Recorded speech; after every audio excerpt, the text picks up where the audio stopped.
All right. How's it going, everyone? Welcome in, welcome in. How are we doing today? How's the stream connection? Can you guys hear me? I want to make sure that this is all good before we get into the content. Let's see. I see Nadia. Hi, Nadia. How's it going?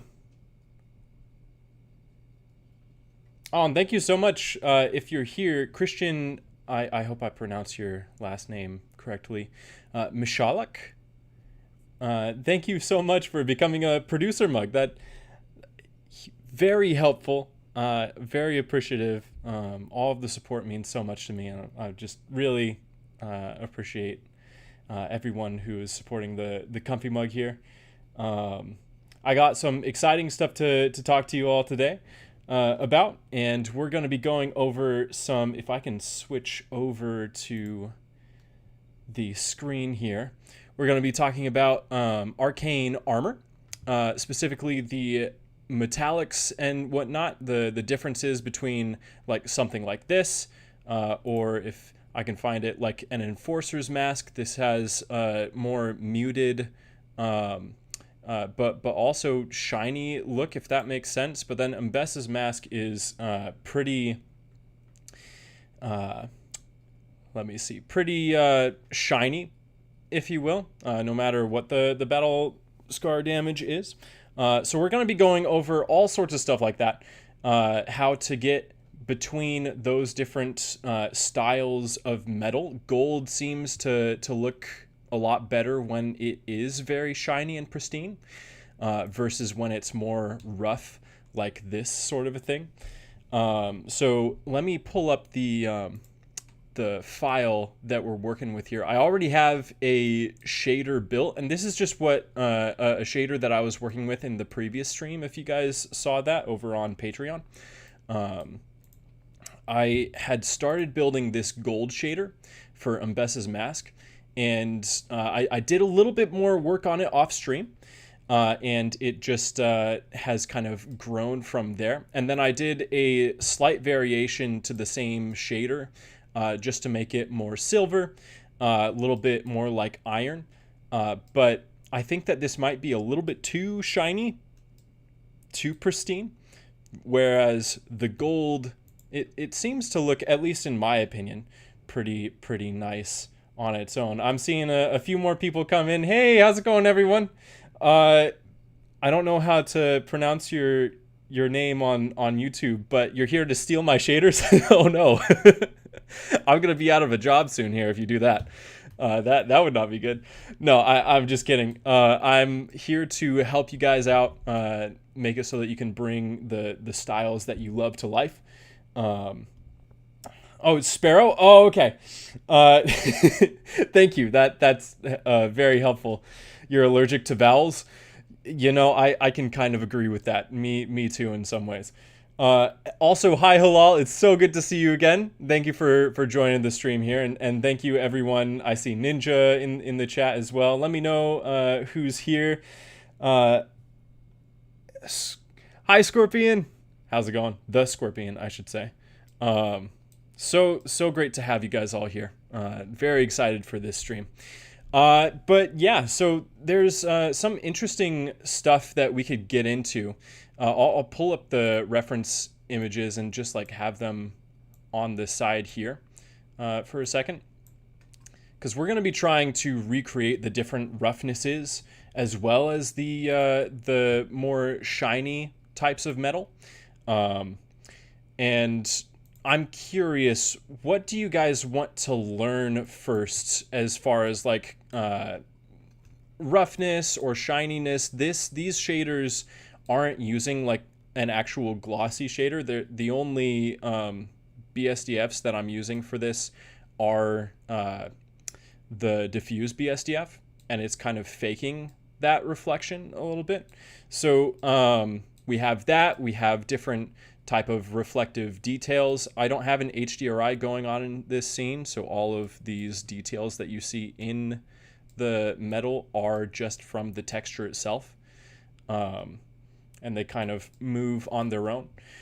So what would you guys like to go over first? Would you like to go over the glossiness Would you like to go over like how to fake those reflections, or even just like the modeling aspects of this? Because these shaders are very model centric, or I'll say like polygon or vertice centric. And I'm already I spent about like 5 hours trying to model this. I'm not very good at modeling. I have to build up to be able to model on stream for you guys. But that'll come eventually.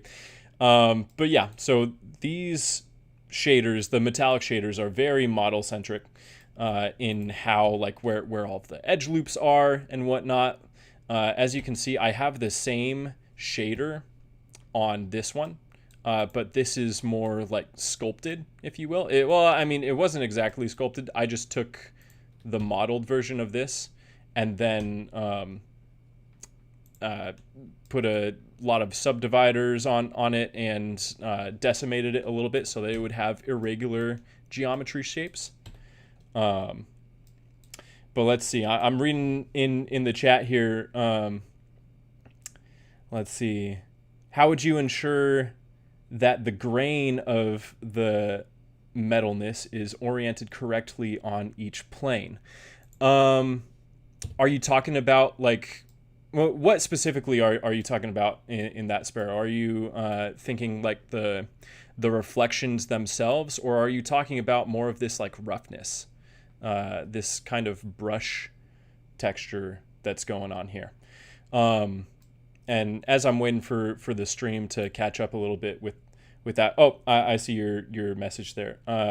Essentially brushstroke direction in general. Yeah, so it's actually quite interesting because the brushstroke texture, and I can show you a little bit of that here. I'll just show you on its own. It's not following any normals of specifically the model. You can have it go through like a normal map, and I actually want to see what that would look like. If it just followed the normals of the modeling, because I don't have it UV unwrapped or anything right now. Okay, so it does have a little bit of an interesting look, but I can maybe reduce the size of this and we'll get an interesting result. That's interesting. And this is just the brush texture on its own. Let me see what that looks like in the actual full shader. Where's my brush texture? Let me see here. I also have, if you guys are looking over at this side of the screen, I have some compositing nodes over here, just to make it look a little bit more painterly. Without it, this is what the shader would look like. It's more on the realistic side. It still has some stylized elements, but compositing really helps with that arcane sort of painterly look, or just a painterly look in general. Usually helps out a lot with that. So I'll go over everything, my thought process for the compositing nodes in a moment here. But let me implement that little idea that you had here. So we're going to change this from object to normal, just the brush texture. I'm seeing you guys type in chat. Thank you for all the nice tutorials. Of course, Jimmy. Thank you for watching them and supporting my channel by doing that. Yeah, no, I love making tutorials for you guys. I think it's such a fun way for me to interact with you guys as a community, help you grow your skills. And doing these streams are particularly fun for me. So I hope that they're fun to engage and learn for you guys as well. But yeah, let me see what this is looking like here. The brush hair scale, that's pretty good. But if I, because it's just affecting the gloss, we don't see too much of like the texture itself without the gloss, if that makes sense. Because like if I increase this, you'll start to see on these sides that the brush texture, or especially like right there, the brush texture is increasing or decreasing. But what I've found is that it doesn't exactly matter, at least for textures like this, what direction the brush texture is going in, just as long as it's prominent enough to see. Because painters, like when they paint certain things and whatnot, like, yes, in some cases there will be a particular direction that their brush strokes will flow, but overall, at least from the tutorials that I've seen to try to get better at painting myself, the brush strokes themselves don't have to go in a particular direction for most things. Just adding that texture gives it more of a painterly look in general. So let me, sorry, my phone was just ringing. Let me put it on silent real quick. I am sorry, whoever was calling me. There we go. Phone is on silent now. Now you guys have my full undivided attention. But yeah, so I hope that answers your question a little bit. And I'll go over more how to implement the brush texture in a second here. But let me read some more of what you guys are saying. Halal, you're saying that you could use objects as a way to change your material direction. In what way are you thinking? Because like some things you can, I'm thinking with like particularly the texture coordinate node, you can select certain objects with this little thing here, and its origin will be applied to whatever object you're using. Is that what you're kind of saying, or is it something else? I like your line of thinking there. Jimmy, you said not always consciously painting with direction in mind, and making error is human, so it normally it's normal to have randomness. Yeah. Adding that sort of irregularity in your shaders will really help, and also in your models. Like this is pretty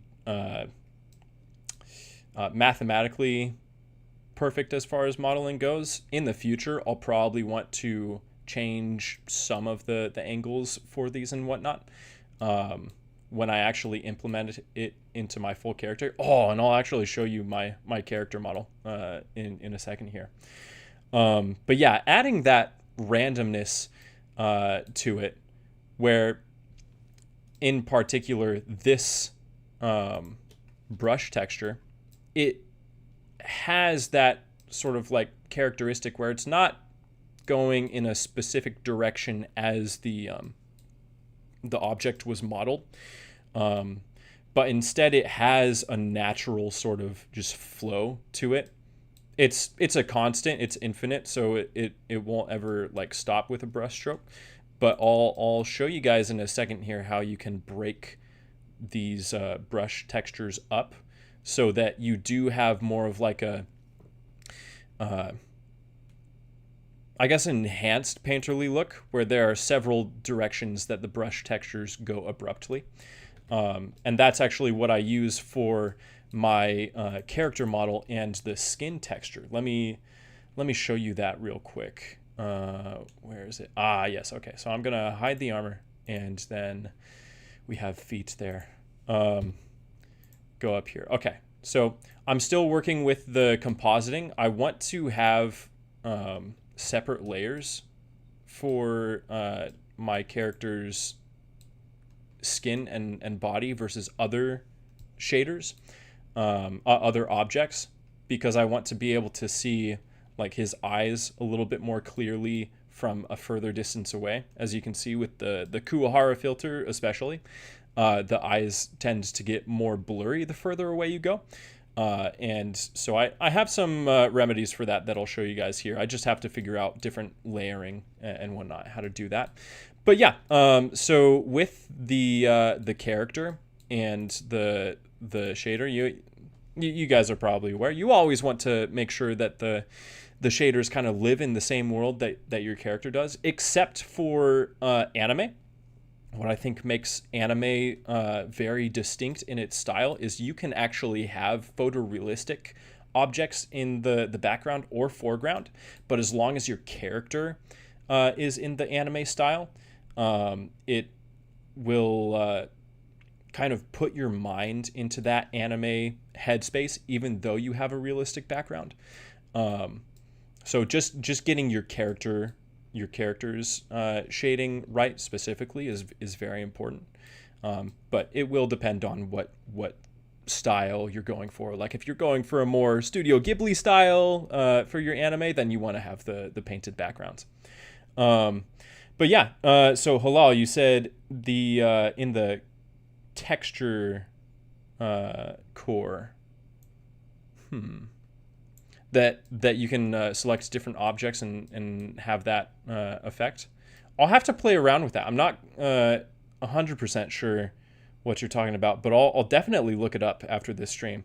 You kind of want to see Dragon Link model in Arcane Style. Oh, like you want me to like make a dragon type model? I think that's what you're saying. You're in luck because I'm going to be making plenty of draconic-like creatures for this short film that I'm working on for Banner of Souls. That'll be in the future. That'll take some time for me to model them and put them all together, but that is coming. As well as like sparks. I think someone was asking me about like sparks in a particular style. I'll be doing that with like metal clashing and whatnot. So all of that is coming. Jimmy, you said, is the specular in this shader controlled by kind of edge direction or by a specular node and some kind of light interaction? Interesting. I like your line of thinking there. A little bit of the edge control or edge direction, a little bit of that. You can see that I do have at least slightly. The bevel modifier might be a little bit too much here, so I'll reduce that by 1. Oh, this is also my old model, so for the shoulder piece, so it might not have as much as I would like it, but I'll zoom into here. So the reflectivity does go along certain edges and whatnot. It's very much influenced, like these two edges or panels, if you will, are separated. And I also have that sort of edge detection. Oh yeah, edge detection. Yeah. That's the geometry node setup that I have here, and I do have a tutorial on that. I forgot to link it in the description, but I will link it in the highlight video as well as after this stream is over. I'll link it in the description. But yeah, so it does have to do with that, and then it also has to do with just using a Voronoi texture. Like this line right here is just the Voronoi texture being plugged into a reflective texture coordinate node setup. I'll give you a little bit more of details about that in a second here. But yeah, so this is the general sort of look. I'll go over skin, arcane skin style, and let me actually change to the type of shading setup, or sorry, compositing setup that I want for the skin specifically. I'm gonna go over the skin and how to do all of this in a later stream. But having that brush texture going all throughout your model is something that just like it breaks up the uniform shading and kind of gives it that more, I guess, human error look to it. And in this texture particularly, I think it's shown a little bit better in the arm. Or let me see here, maybe the chest. I'll go to the sun and just change the direction a little bit so you guys can maybe see some of this stuff a little bit more clearly. And if not, I'll just go directly into the shader. But I do have 2 of these brush textures going throughout the body, throughout the skin. And let me see here. It kind of breaks up the direction and flow. I think you can kind of see it. Yeah. So this particular area has a different direction than this brush stroke going. That was a sentence. I think my brain was trying to catch up with my words there, or vice versa. So that'll be important for later on. Sorry, not later on. That'll be important for any sort of model that or shader that you make, and especially with metal, because it does rely heavily on the gloss or how rough it is. So this here is very glossy, very smooth. And I'll probably want to add the change in direction of brushstroke to make it a little bit more, what would you call it? A little bit more rough. But as this is more like a ceremonial type metal, I would think. This would not be a sort of like battle-worn type metal. But let me catch up in the chat here. Someone said, hey, Christian, welcome in. Yes, well, welcome in. My name is Christian. I'm so glad you're here. Skronek. I hope that I pronounced your name correctly. Hi, Ninja. How's it going? But yeah, let me see what you're saying, Jimmy. You said, as far as I know, arcane textures are not fully done procedurally, but with a combination of texture painting.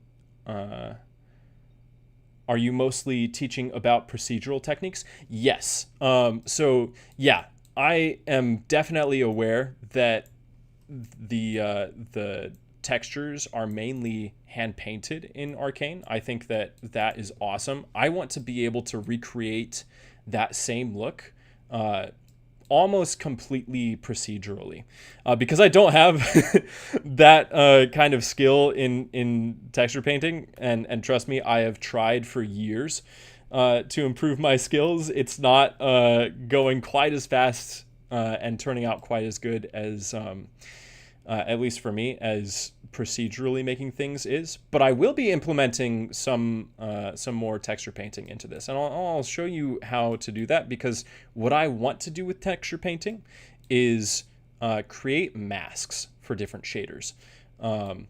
Have like a black and white texture, and I can just paint the white over certain areas, which will then allow me to plug that into the factor of a mixed color node. And change or flip between two different shaders. I think that would be a great way to just at least start implementing texture painting without really having to learn and make sure that my texture painting skills are on par with my procedural skills. But yeah, let me see. Nadia, you said, why use geometry nodes for edge detection? Wouldn't it be better to just use the bevel node? I use a combination, actually. So geometry nodes, it allows me to get a particular type of edge detection. Let me show you a particular type of stylized geometry nodes. There we go. And I'll just click on this. A stylized edge. So this is the only edge detection that you really need in geometry nodes. And what that does is just define the edges a little bit more. I'll show you here. So this is all that the geometry nodes do. And if I bring this back, you'll see a little bit more clearly. or bring it forward. My model isn't like perfectly modeled. I'm going to have to retopologize this. But it will give you this kind of a look. Let me put this back at 0.255. There we go. It will basically just create a line across certain defined edges that the bevel modifier defines. So if I completely take away the bevel modifier, you can see that like this just, it doesn't work quite as well. But it's a combination of both. And then in addition to that, the certain things like a glossy BSDF, which I have here with a little bit of a texture, that will help with line detection as well, edge detection as well. But that's also different from the type of glossiness that I'm using as well. And so it just depends on your preference and what style you're trying to do this. Oh, thank you, Castle, man. I'm glad that you think this is awesome. I hope all of you guys think this is awesome. Otherwise, I don't know what I'm doing here. Yeah, thank you so much. Let me see here. Maybe add some more color ramps to noise nodes with the glossy and Voronoi noise. Yeah. And that'll get more into the difference between roughness and more glossy shaders. What I want to do, because I already have this, and I'll show you some of the techniques that I use for this shader. I want to bridge the gap between something like this and something a lot more rough. And so this shader here, this texture, it's a lot more realistic than something you would see for like Mbessa's golden mask. This has that very distinct painted, particularly Arcane style to it. And then this here, it still has the painterly look. I know it's a little bit grainy. This was the best image I could find. But it does have more realistic shading to it while still keeping that painterly look. So I want to be able to figure out how to do this, and that will be implementing more of the glossy BSDF and just adding a lot of noise, grain, and roughness to it that like a gold shader like this wouldn't necessarily need. And this might be a little bit too much detail for the gold if it's like this big of an object. So it could probably reduce certain things. Oh, that's the reflection. Could probably reduce certain things like that, or the main texture itself to get a different result. But yeah, we're going to be figuring out how to make rough metal and kind of like bridge it between this more pristine looking metal with high gloss to something that has a lot of roughness while still looking metallic, right? So let me see here. Will you add edge wear to this? Yes, absolutely. That's something that is very important to not just metal, but any sort of texture you would want to make. Oh, Ninja, you finished Arcane a week ago. Did you watch season 2 as well? I have not seen season 2 yet. I hear it's really good. There are some things that I know that I like don't like or approve of in there, but overall, just like story-wise, it's so good. And my friends at church are telling me I have to watch it. But yeah, let me see. The ending was confusing. Oh no. Don't spoil it for me. I'll have to watch and see. I really liked season 1 though. Some of the best storytelling in a long time, in my opinion. That and Attack on Titan. Attack on Titan has to be my favorite anime. I'm still I'm rewatching it for like the 12th time right now. But yeah, let me see. You asked which type of Blender video do you enjoy most? My favorite was procedural anime rocks in Blender. Oh, cool. I'm so glad you like it. I'm probably going to do an updated version of that. Some people have been asking for a tutorial on a particular shader that I've been using in my Patreon assets. That is like an updated version of that rock texture with some procedural cracks and whatnot. So I'll probably do a new version of that in the near future here. Arcane is wild. Arcane and Wild Robot for me.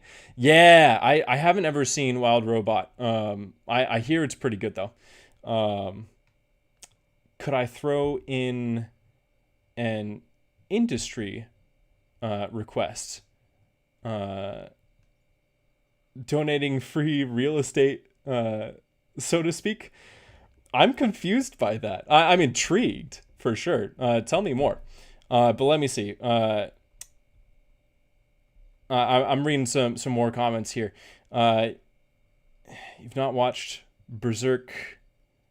Wait, you must have not watched Berserk 97 then. Attack on Titan isn't half the show that is. I really want to see Berserk 97. I've listened to like rereadings of Berserk, certain chapters and whatnot. Dude, it is such an insane show and is heavily inspiring. Such an insane story. And my Banner of Souls is very much inspired by a lot of the themes in there. Very, very excited to tell you guys more about that. But yeah, Berserk is... I think Berserk has been a huge inspiration on a ton of media. So yeah, let me see. Are you doing any sculpting on this? Or would you consider more yourself of a hard surface type of guy? I'm more comfortable with hard surface modeling, like poly modeling. Just like starting off with a single vertice or a plane or something, and then like building it from there. But then again, my modeling skills are not that good, and my sculpting skills are even worse. It's something that I am trying to get better at. So as streams go on, I'll probably do more of that with you guys on stream. But yeah, this just by itself took me 5 hours to make. So that's where we're starting, guys. But yeah, let me see. Basically, your tutorials, which are already 10 out of 10. Oh, thank you so much. I've used these as reference professionally before. Oh, so cool. That's awesome. You'll have to tell me more about that. I feel it would be immensely valuable to include baking and game engine prep. Yeah, a lot of people have been asking me about that recently, particularly for like importing certain textures into like Godot or Unreal. It's something that I haven't ever touched myself. I've looked into quite a few tutorials on like how to do that. But I'm also learning that like these other game engines have their own node editor and shader editors. So I'd be really interested in like delving into both baking as well as like creating nodes shaders in different softwares, different game engines and whatnot. That would have to be a future thing. I do have a lot of content planned for you guys revolving around just stuff that I'm building in Blender right now, but that's definitely something that I'm very interested in.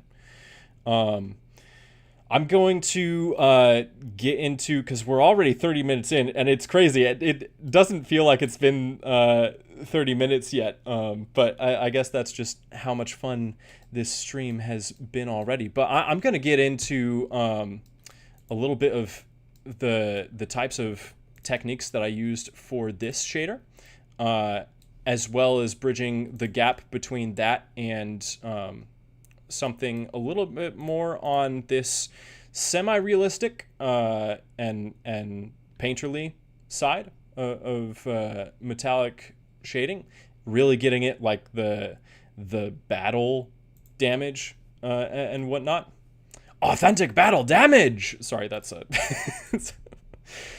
that's a Kung Fu Panda quote. If you guys didn't know that, but yeah. So let me show you how to do this sort of like glossy look first. I did this a little bit in the previous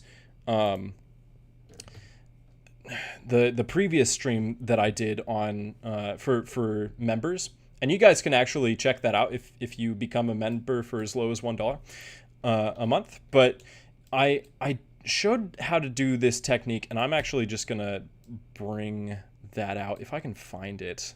I wasn't as organized as I usually like to be for stuff like this. Okay, here it is. So let me just copy these guys and copy this. Do Command C or Control C, and then bring that out here. There we go.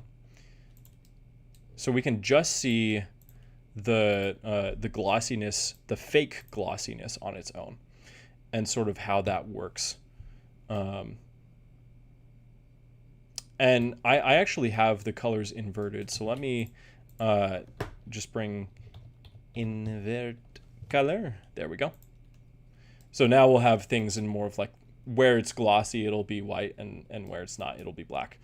But let's see. Yeah, there we go. So what we're seeing here is that it's a Voronoi texture plugged into with its position plugged into the diffuse. Sorry, the normal of the diffuse. And I have specific parameters for how the glossiness can kind of like affect certain areas. So it's only in, and I can isolate one of these here, the main one. It's only in a specific area on the color ramp. And if I copy this and just reset it, then what we'll see going on once this loads here, I'll actually just crank up the oh wait, sorry, crank the these are inverted, so I'll crank the white color stop up a little bit. What we see going on here is just that the Voronoi texture is controlling the amount of ridges you see, right? As well as where the glossiness is shown, and how that is being controlled is through this sort of mix between a normal connection of the texture coordinate and a reflection texture coordinate. So if I crank this vector mix all the way up so that it's just coming from the reflection, then you'll see that the Voronoi acts completely like a reflective material without there needing to be any light in the scene.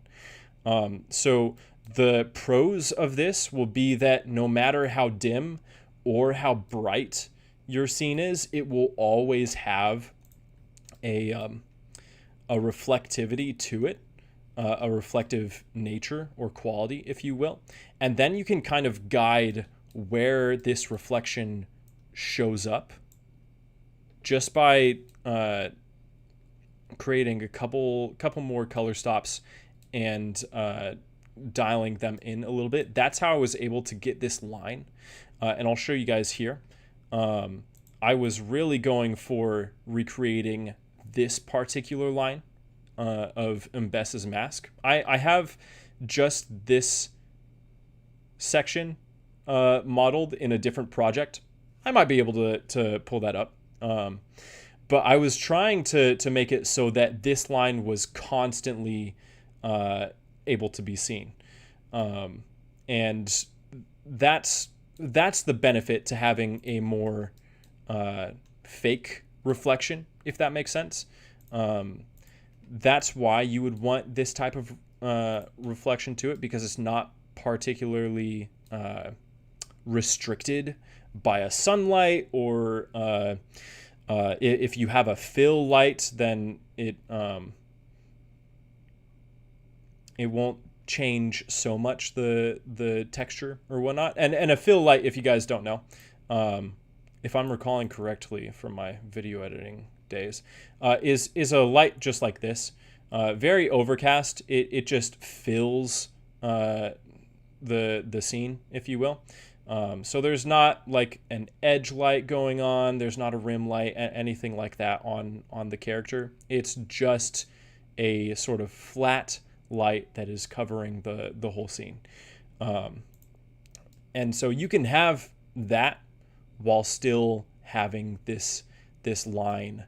And then over here is just a noise texture that's kind of breaking up the scale, if you will, the normals of this. And I'll reduce this so you can see that a little bit better in action. That's the general workflow of this type of thing. I don't want there ever to be like too much of that texture. Although, now that I come to think of it, this would be an interesting way to get a sort of roughness just from that more pristine shader. Let me actually see, or just straight up add that parameter to my node group here. I'm just going to plug that in real quick and rename it. It's fun in these types of things how like you can be playing around with something, and this is how I figure out my shaders most of the time. You can be playing around with whatever, thinking that it'll turn out in a particular way, but you'll do something accidental and it'll just open up new possibilities. So we'll just call this roughness, or reflection roughness. We'll say reflection roughness. I think I misspelled that. It's not reflections. It's just the one. There we go. Yeah, so now we have that parameter in the overall shader. And if I increase this, oh, that's interesting. This may be the key, guys, actually. This may be the key. It's pretty fun. Yeah, accidental solutions are the best. Absolutely. I love them probably the most because it's like a present. It's like a surprise. They just happen on their own. This is only affecting the glossiness. You can see that there's a stark difference between this and this the base texture. So I'll want to implement that into the full texture. Yes, happy little accidents. Bob Ross is amazing. Love his little clouds. But yeah, so that's interesting. That's probably just straight up how you would get the difference between a pristine look and a much more rough, much more worn metal material, is by just increasing the influence that this noise texture has on the material itself. Excuse me, sorry. That's fascinating. So I'll probably just show you guys how I would implement that into this full shader. And I'll do it in a copied version of this so we can actually see all of the nodes on screen at once. But let me see what you're. Let me catch up with chat here in a second. What are you saying, Sparrow? Summary of the problem solved. We managed to create a physical sand vortex effect, connecting 2 points without using a single mesh. Yes, 100%. We'll probably open up a black hole by doing that, but we don't need to worry about that. That'll be fine. We'll just deal with it down the road. But yeah, yes, that is also correct. I agree. Thank you for that validation. It looks more like the Darius one. Yeah, that was the key. That that was the whole thing that I was trying to do in this stream, and I think that we accomplished it sort of on the spot. I wonder if the same technique could be used for just a regular glossy BSDF, because like sometimes you don't want to be just constrained with the Voronoi texture method, the fake glossy texture method. I used it particularly for the gold. I just really like how it looks for the gold, but sometimes you want a different look, and you want to still have the Voronoi look, because this glossy BSDF, its position is still plugged into the its normal still has the position of the Voronoi texture plugged into it, but it's not with like a glossiness. Although I'm curious what it's not with the glossiness. It's not with the reflection. I'm curious what that would look like though if I did add some reflection to it. Oh, that is really interesting. Maybe a combination was what we needed the whole time. So glossy BSDF with the Voronoi texture as the normal input, and then the Voronoi, instead of just staying uniform all the way around, so it's more of like this rocky, sturdy look, maybe we add some of that glossiness. Sorry, I keep messing up on my words. Maybe we add some of that reflection into it. So we'll put this at 0.7 so that the texture moves. Oh, yeah. Oh, that's awesome. So the texture will move with the Voronoi and with the glossiness. This is so cool, guys. I don't think I would have figured this out if I was just working on my own. I think this was just a stream thing. So thank you guys for being here for this. Yeah, that's awesome. Okay. So yeah, and then you'll just be able to figure out how much or how little you want for this this particular way of shading. So if I put this at 0.4, we'll get more of that sturdy look while still having a little bit of that stylized glossiness to it. What I like about this is that, like, with just the straight sturdiness, we have a realistic gloss going on a non-realistic texture, right? So if I turn up the roughness quite a bit, then we just have that. Let me turn this down to maybe like 0.75. We have that very realistic glossy look, right? We still have the base texture underneath that's affecting almost the roughness. It's affecting the normal, but it would be technically affecting the roughness as well. But it's the glossiness is still excuse me, it's still very realistic. But with the reflection mixed into it, the reflection texture coordinate node output specifically, our stylized gloss is working in tandem with the realistic gloss. And if I reduce the roughness, then let me put this at 0.6. Then we have those stylized edges that are rotating, if you will, in tandem with the camera, in tandem with the gloss, and then we can probably add more of the roughness that I had for the noise texture here. Let me catch up with what you guys are saying real quick. Let me see. Don't let your mushroom get too big for its mug. Oh, see, it's very tiny on my screen. Is it too big for you guys to see the modifiers back here? I can like kind of hide him for a second if you guys need to see the full thing. Yeah, sometimes because I don't see him on my screen, so I can hide him when you guys need me to, if he's blocking a little bit too much of the surface area.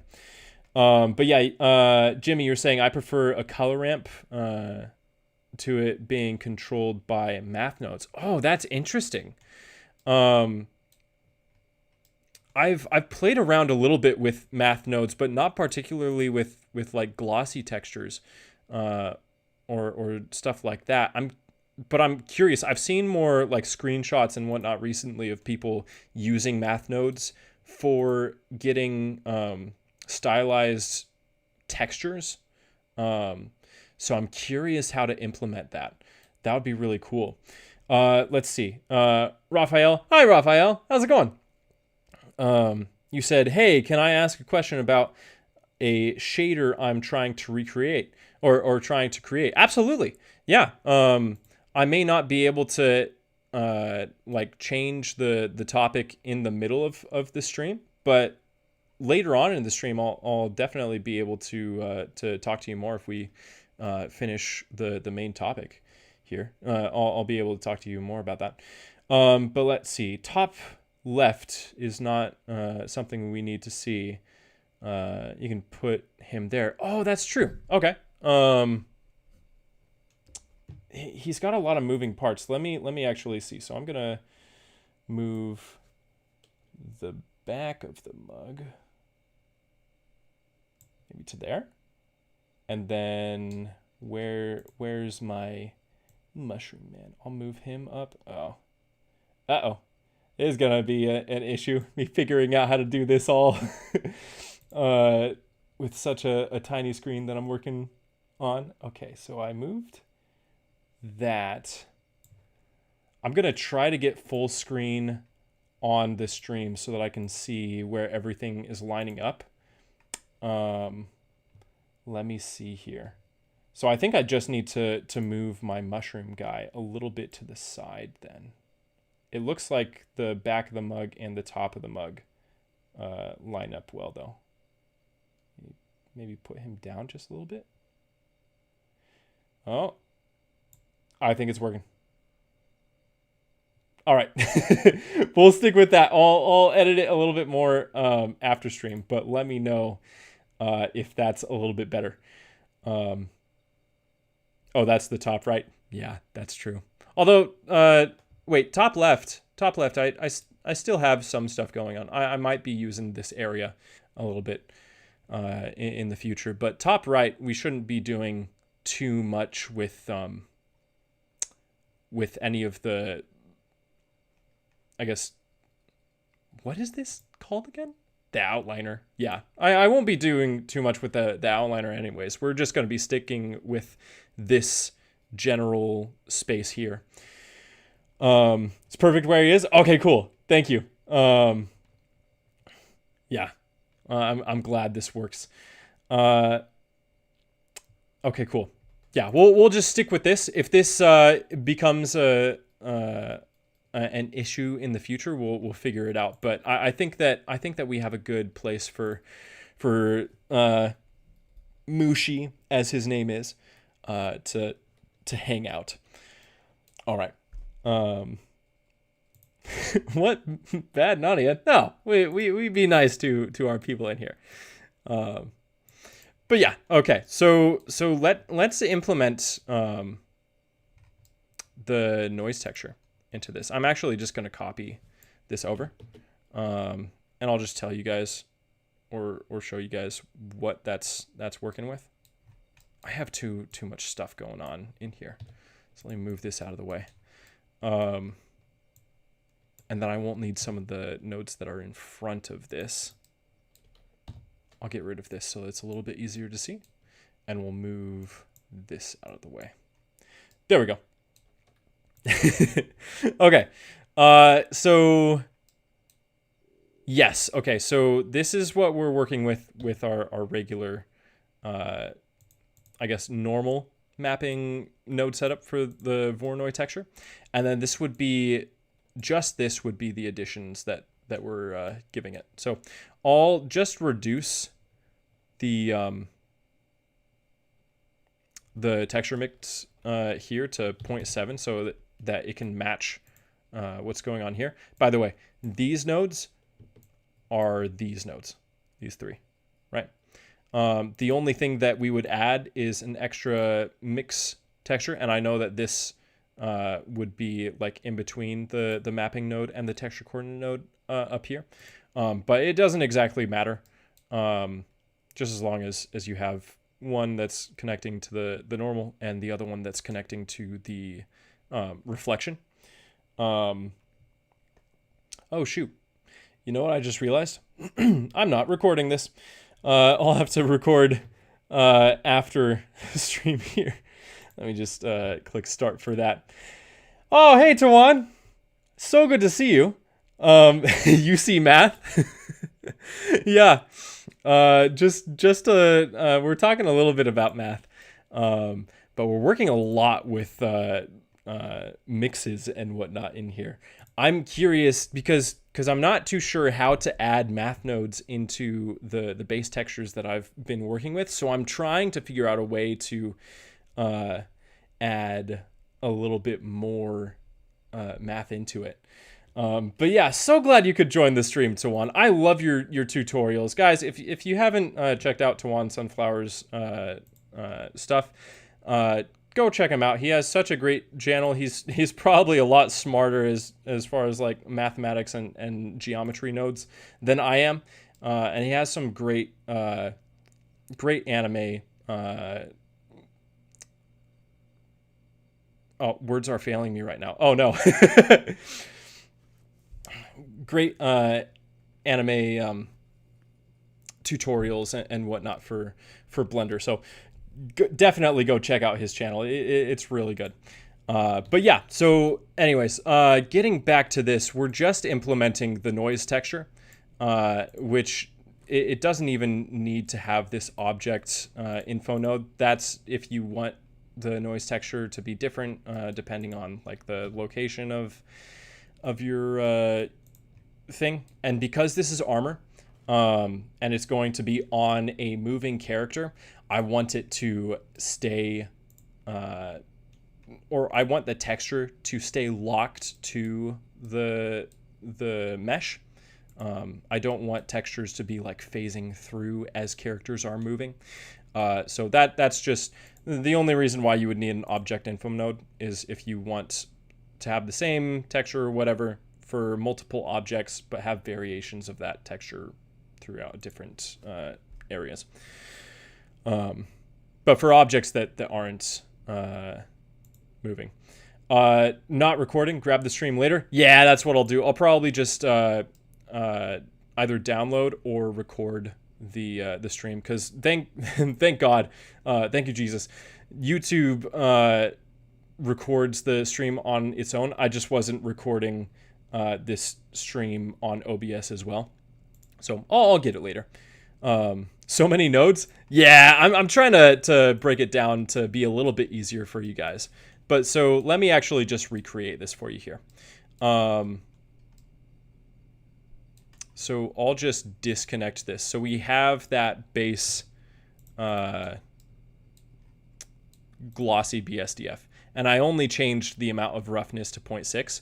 So we'll add a Voronoi texture. And the position will go into the normal, right?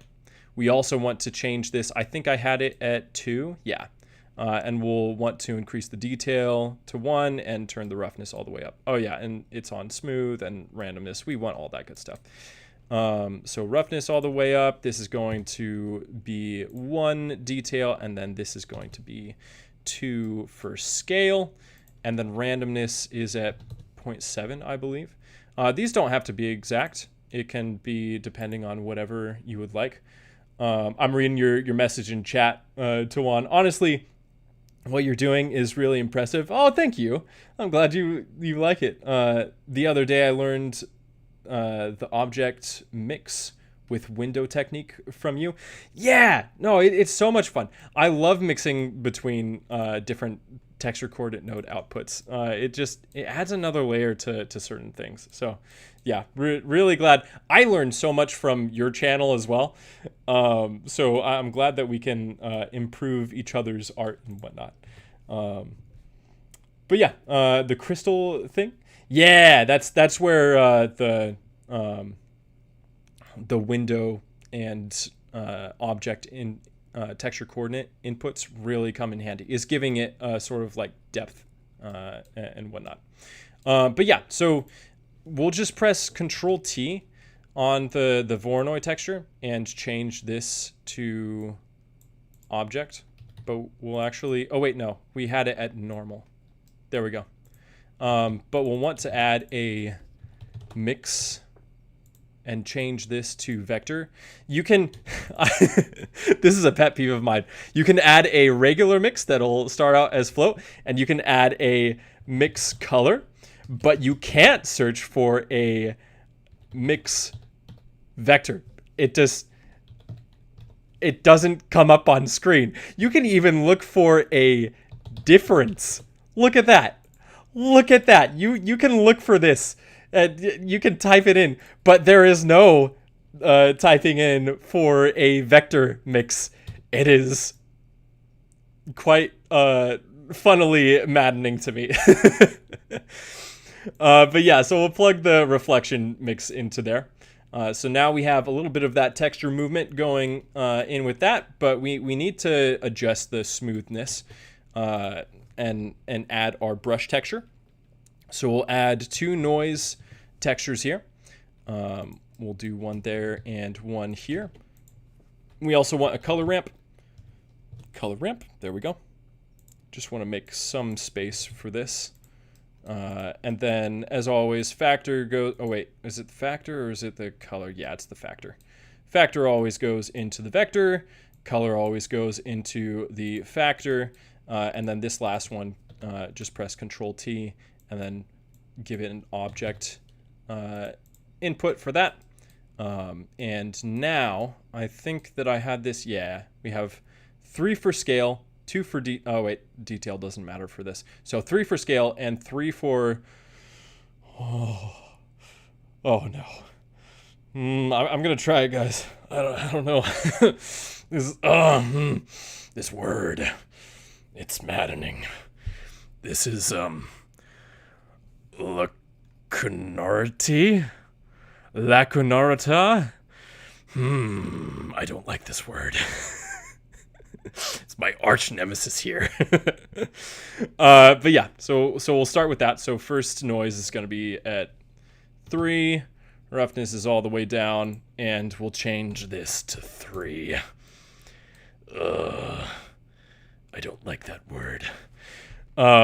Yeah, okay. So then the other noise texture scale and this secondary noise texture scale is just defining how many brush hairs we have in our brush texture.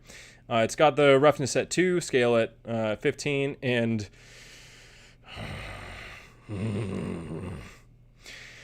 has that at 3. Okay. So we'll do this at 3 and scale at 15, right? And then detail, yeah, the roughness was just all the way at 1. Awesome.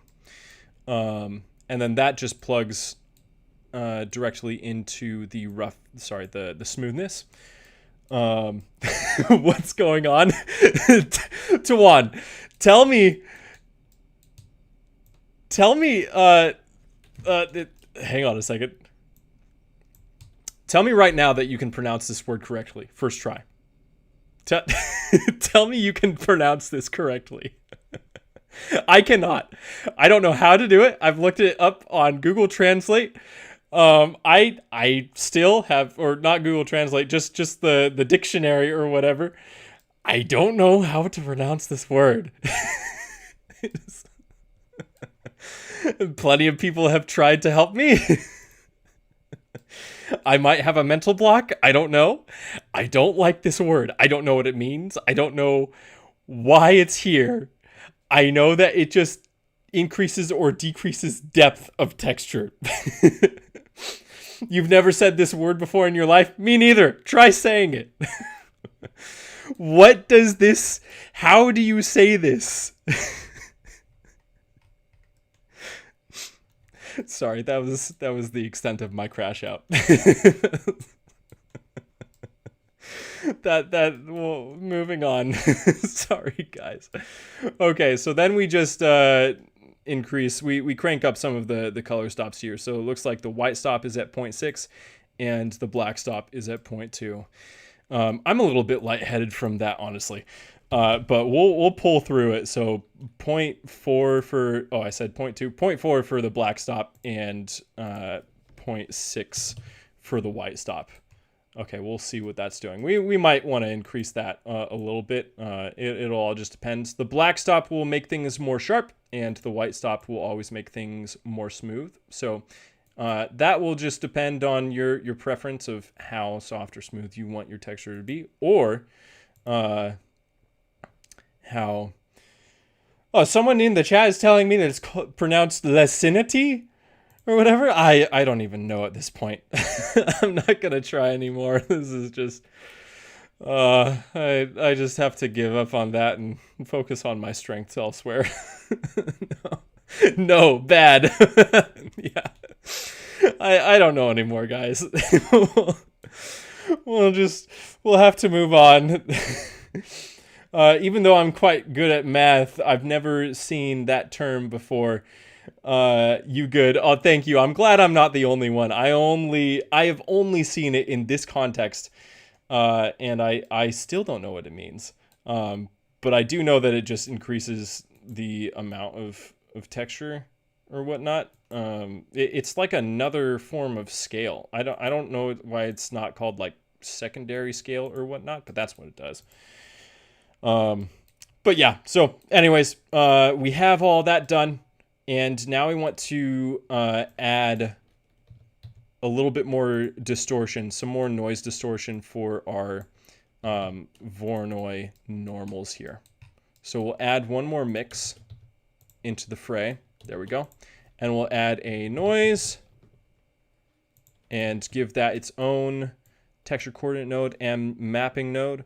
And then we'll put it on object and just connect the color to the mix. And we connect the raw color because it's got the same kind of color depth as your typical mapping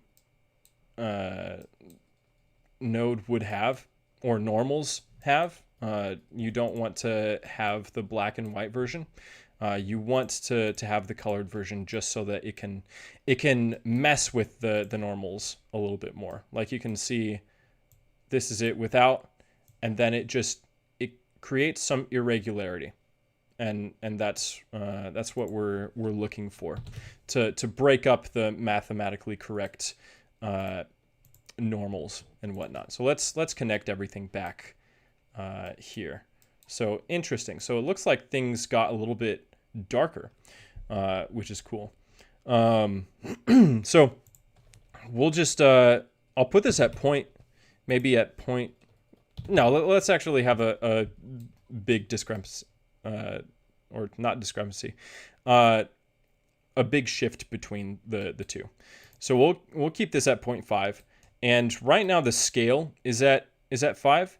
On the other one, I had it at 80. So I won't type that in. We'll actually just increase this slowly and kind of see what it's doing to the texture. It's really giving it this grungy look. And I use this on several different textures of mine. I also use this to kind of distort gradients to give them a little bit of an irregular look to them. I'll show you guys real quick here. So if I just do a gradient texture, give that a mapping node of its own. And we'll do object. So we have that. Also give it a color. Oh, whoops. No, not that. Whoops, my bad. Oh no. Okay. Color ramp. There we go. And we'll just.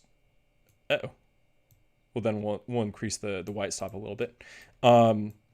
Instead of like plugging this into a mix texture, we'll do mix color with linear light, and then connecting a I'll show you what that looks like, connecting a noise texture to it. This is a way to create some irregularity in the gradient, but another way to do it that's, in my opinion, a little bit more reliable, because sometimes it's hard to get linear light or soft light to work properly, depending on how many nodes you have in your shader or whatnot. We can add a different, or actually I'll just take this mix color, change it to vector. There we go. And we'll do this at 0.5, right? We can add that irregularity through the, oh, hang on a second. Is it loading or is it? Oh, interesting.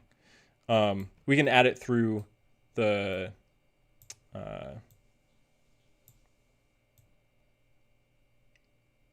there we go. Just dial in the color ramp a little bit. We can add it through the mix the. Oh wait, I put that in the completely wrong place. My bad. It's supposed to edit the normals, not the color. Okay, sorry. That I was wondering for a second why it was operating so strangely, but we'll see here. Yeah, there we go. So it'll give you a little bit more control over that, while not having to be totally exact, or completely black and white. Because a lot of the time with, I'm getting on a tangent here. I'll get back to the main course of this, but a lot of the time with linear light stuff, you have to really crank the color ramps and whatnot to get the right result. But this, it just automatically gives you that distorted look without having to change the color ramp at all if you want. And you can just change the location of the texture in order to line it up correctly. But yeah, anyways, so we're going to get rid of all that here. Go back to our gloss. We have that sort of grunge texture, that grungy look. And so I think what I did was, I'll leave that, actually, where did I have it? 0.7? Okay. Yeah. 0.7. It's always good to have a little bit of a guide, for the stuff that you're doing. Well, you don't always have to. But when I'm trying to do a tutorial or something, then yeah, it's good for me to have a guide. But yeah, so just having a little bit more of that, or increasing the factor of this mix, that's mixing between the regular mapping and texture coordinate node and the noise, is already giving it that rougher look, right? So we'll do this at maybe 0.4, right? And we have that that really roughed up texture, and we're still getting some of the smears with the smoothness of the Voronoi itself. Let me actually increase this to maybe 4.5 and then 5.5. Yeah, okay. So now we're getting more like of a scraped look. And it's still stylized. It's not quite as stylized as it could be. We can probably add a color ramp in front, and I'll just add a shader to RGB in front of here as well. Let me move this out of the way. So this shader to RGB just converts shader data to color data for any BSDF that you need it to. I don't think it works on the transparent BSDF. I could be wrong about that. I don't think I've actually tried it. That'd be interesting. I don't know.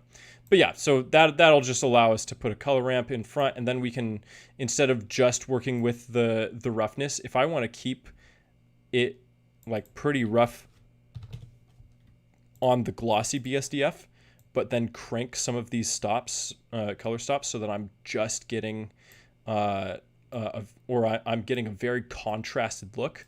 then we can do that. That'll allow us to do it that way.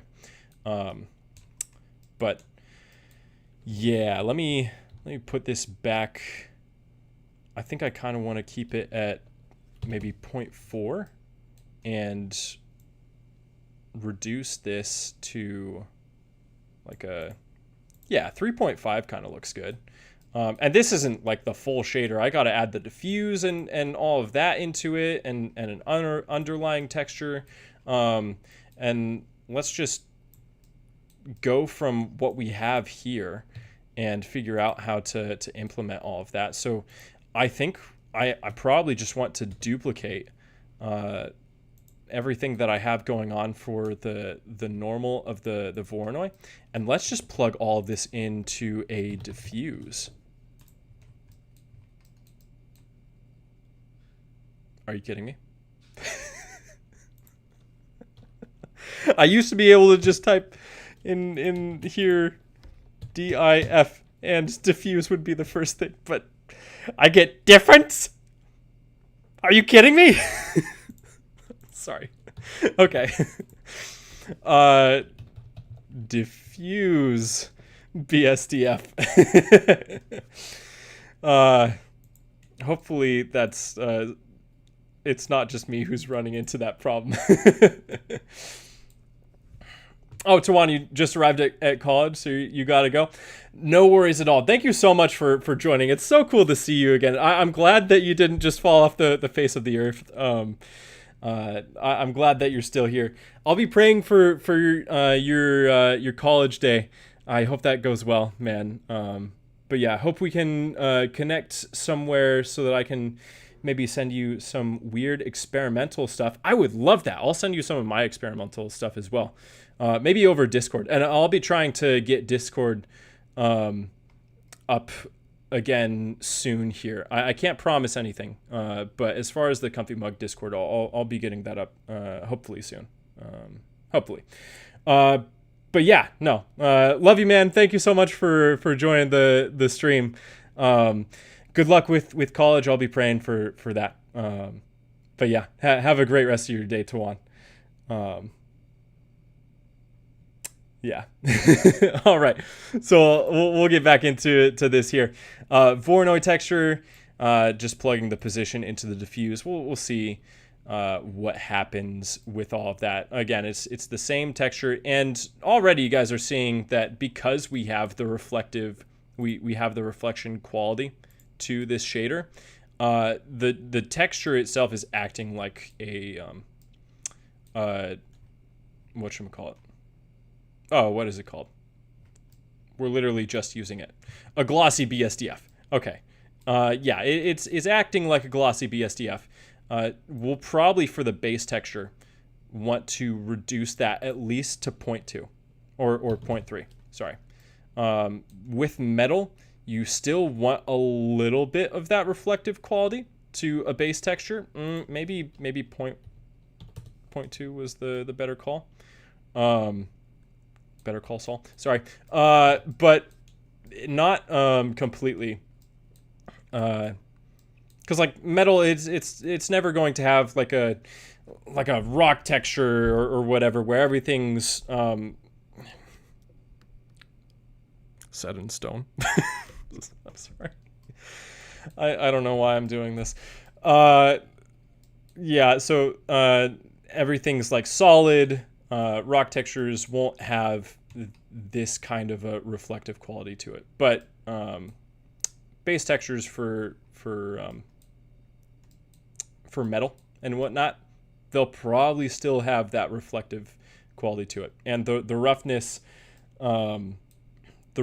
is what will be more. Sorry, not the roughness. The smoothness, whatever texture you have connected to the smoothness of your Voronoi. Or to any texture in general, will probably be what's more of like the solid look of your texture there. Halal, you're saying unless you paint the rock, yeah, that would probably constrain you to just have things as as they are painted directly onto your model. But you might be able to, it would be interesting to me to add or to do a texture painted rock and then add a little bit, not too much, but a little bit of procedural nodes on top of that. And then have that more reflective, or be able to have a kind of reflective quality to it, where the texture shifts a little bit, but you do have that base hand painted texture.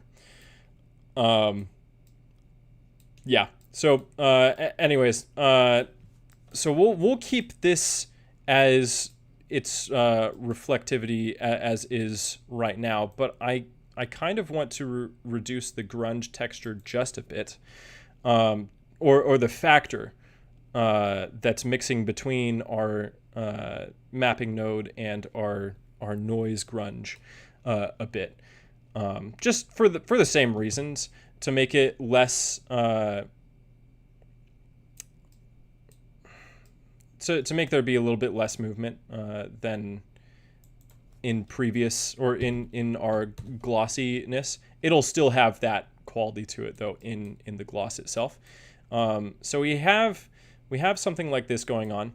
We might want to, no, not increasing the scale, decreasing the scale is what we'll want to do, so that we have much more defined texture and edges, and we can play around with the randomness. If you want something to be a little bit more uniform, then you can do that, and I'll actually add a shader to RGB and a color ramp in front of this.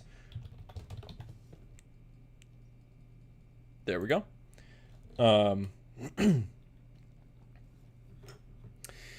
Nadia, I'm reading your message. You think this shader, sorry, I think the shader mirrors Wild Robot more than Arcane. Oh, interesting. It's very close. Huh. That's interesting. I'll have to take a look at Wild Robot. It's been a while since I've seen any clips or screenshots from that. I'm curious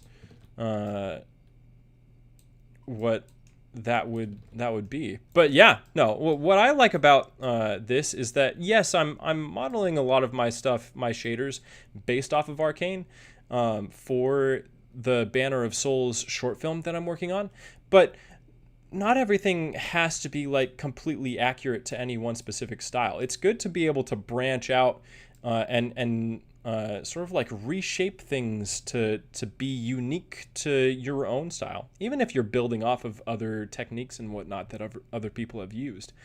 Halal, you said at some point your shader will be all the tune shader. Yeah, probably. At some point this might end up being a tune shader, definitely for anime, but Arcane, I don't think that they don't use total tune shaders, but they do use a little bit of that in here. But yeah, so we added the color ramp. The gold is legit. Thank you, Castleman. I'm glad you like it. Yeah, I'm pretty happy with how that turned out, and that will probably keep as mainly just gold.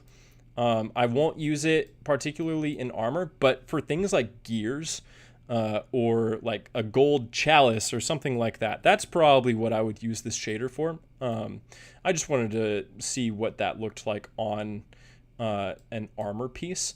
But yeah, getting back to this, I'll want to really define more what how this shader particularly interacts with light, how it's affected by the light range and whatnot. I'm going to bring the black color stop all the way up to 0.5, which gives us that very contrasted, very defined look. But here's something interesting about metal shaders, and it's called, I believe it's called the half Lambert thing. You can't see much of it in this shader. You can see a little bit here, but I think more closely you can see it here. And someone can correct me if I'm wrong about the terminology of this. But metal, to give it, to give it that sort of reflective quality to it, as if it's reflecting off of reflecting objects, or the light that's bouncing off of objects onto certain things. It has this effect where it's dark in certain areas, very contrasted and light in the glossy areas, and then it goes dark and then can go light again, or something like that. And to fake that, I'm reading in the chat here, just ASEC, or ask with an E in between the S and K. I like the name. You'll have to help me pronounce that. You're saying, hey, first time catching alive. I've been making anime shaders for a while now, but your channel, let me see here. Your channel's been so cool to find and found a bunch of stuff even I didn't know. Oh, that's awesome. I'm so glad that you're able to join alive for the first time. So glad to have you. Welcome to a Comfy Mug stream. Oh, just a sec. Oh, gotcha. That makes more sense. That makes a lot more sense. Thank you for clearing that up for me. But yeah, so cool that you've been making anime shaders for a while. How long have you been making anime shaders? I'm curious. And also, thank you for checking out my stuff. I'm glad that you've been able to learn something from that. Let me see. Raphael said, I think I just figured out the shader problem I had earlier. Basically, wanted to have the same color information shared between different shaders. And I wanted a way to... I wanted way this color information. I'm not sure what the last part of your message says, but that's awesome. I'm glad you were able to figure that out. Let's see. I figured I can just use a regular image texture for that.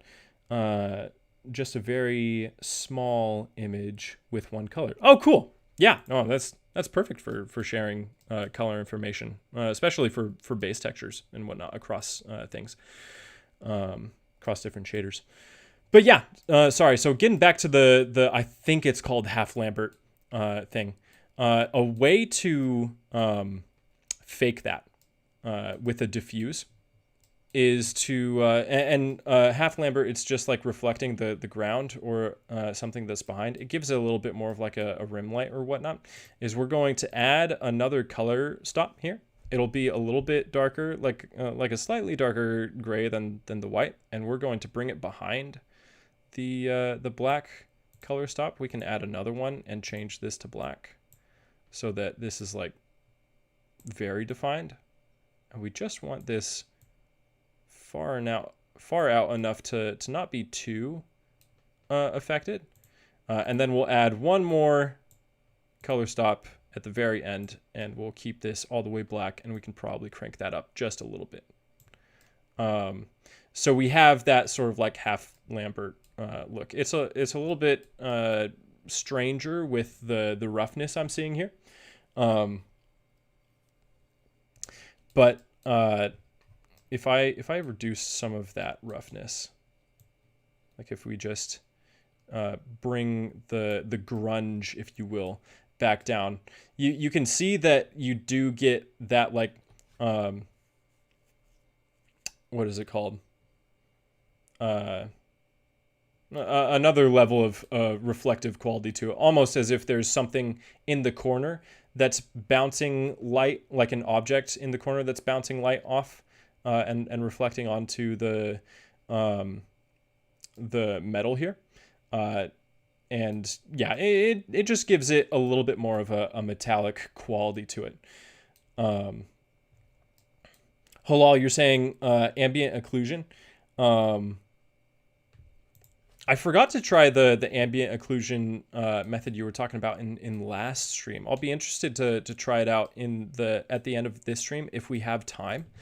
I rarely use ambient occlusion though. I've just realized this. I usually use like a Fresnel node to kind of fake ambient occlusion.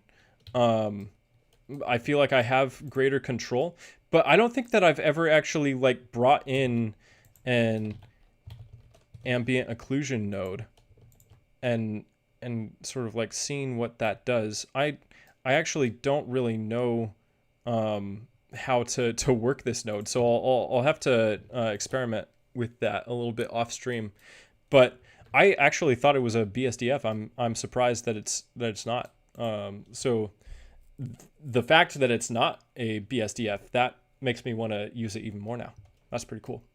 But yeah, so we have that that half Lambert. We want to increase this back to maybe 0.2.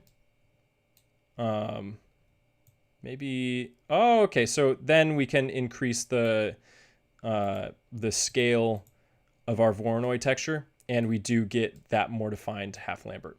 And we still have the stepped look that you would see in Arcane or even in anime and whatnot, in like toon shaders and other things.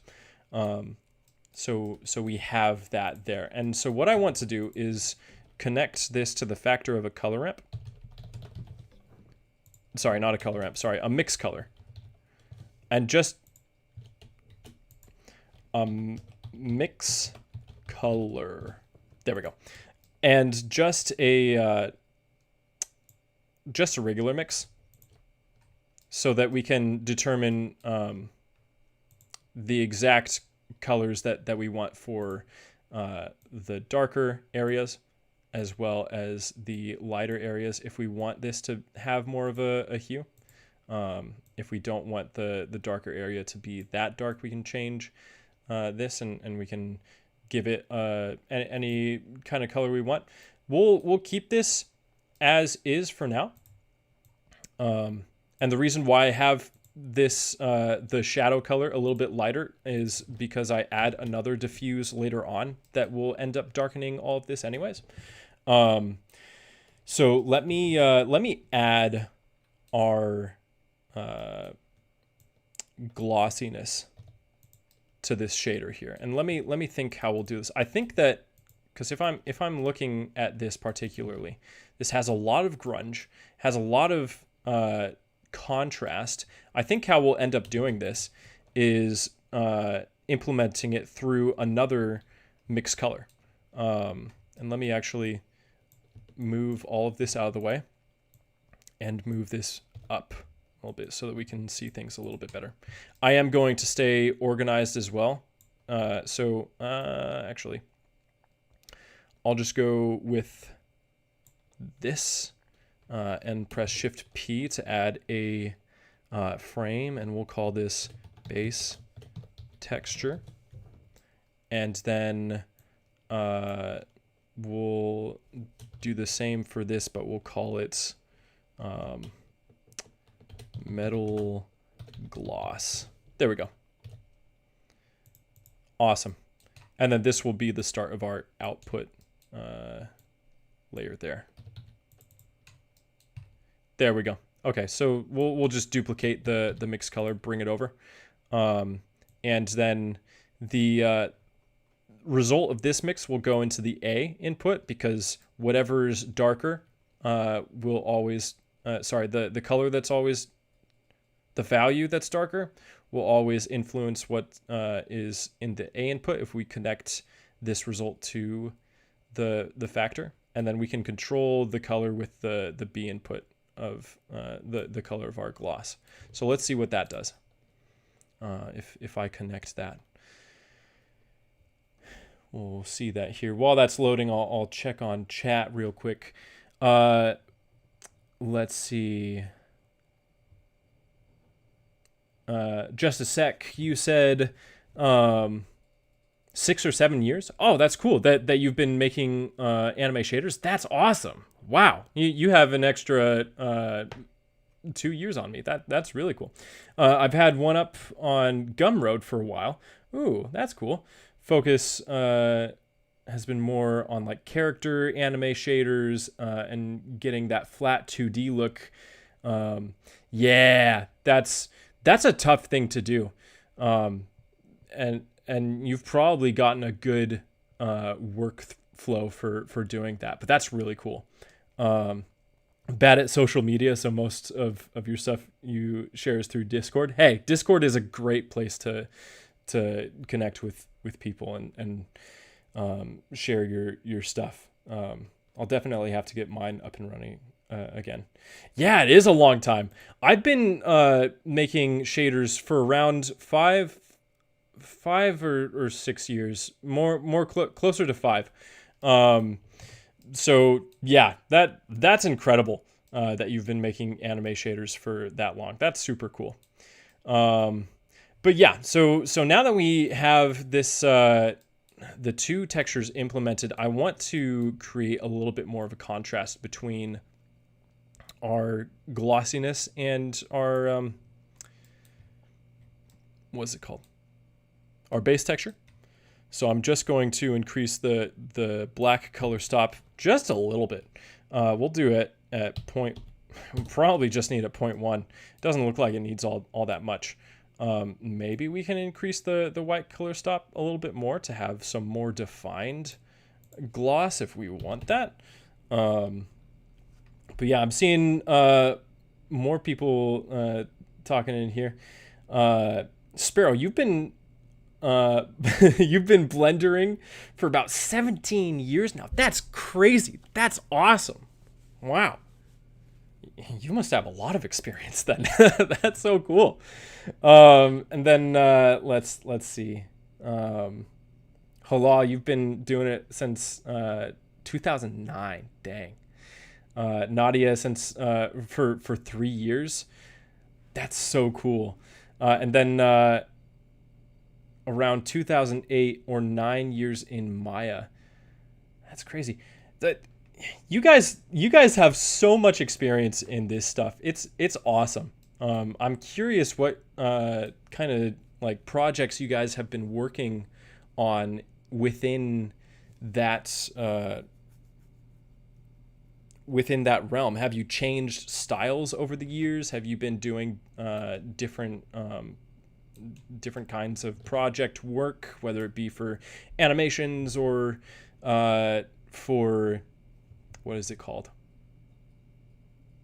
Just static renders. Games. You've been working on games. That's so cool. That's incredible. Started around 9 years ago with 3D Max. Yeah, I remember that. But quickly swapped into Blender. Yeah. Blender has been a game changer for not just being able to make stuff like this in a free software, but for like big VFX companies. I think one of the first big adopters of Blender was the studio that did Man in the High Castle. The majority of their landscape CGI shots were all done in, as far as I can remember, a lot of them were done in Blender, which is really cool. It's been more of a hobby for you, Halal. Yeah. Blender is so cool to just mess around with things and create. It's such a great outlet. Jimmy, you had to restart your computer. The irony watching a Blender tutorial and having Blender crash on your PC. Oh no. Oh man. I hope your computer is fine now. We've just been talking about how long we've been doing Blender for. And whatnot. I do want to finish this up before I end stream in 20 minutes. So, and we'll be talking throughout the stream more. But let me just add the diffuse. Oh, not the difference. Oh my goodness. Diffuse BSDF. That will just determine how light interacts with this, colored light specifically. So we'll do shader to not add shader. shader to RGB. There we go. And then mix color. We'll do one more of those. And this can either be I usually go with multiply, but it can also be an overlay, just depending on how much it affects the saturation. But let me real quick just add these in here. I'll add the color. There we go. And this just allows us to control how much or how little saturated light affects our shaders.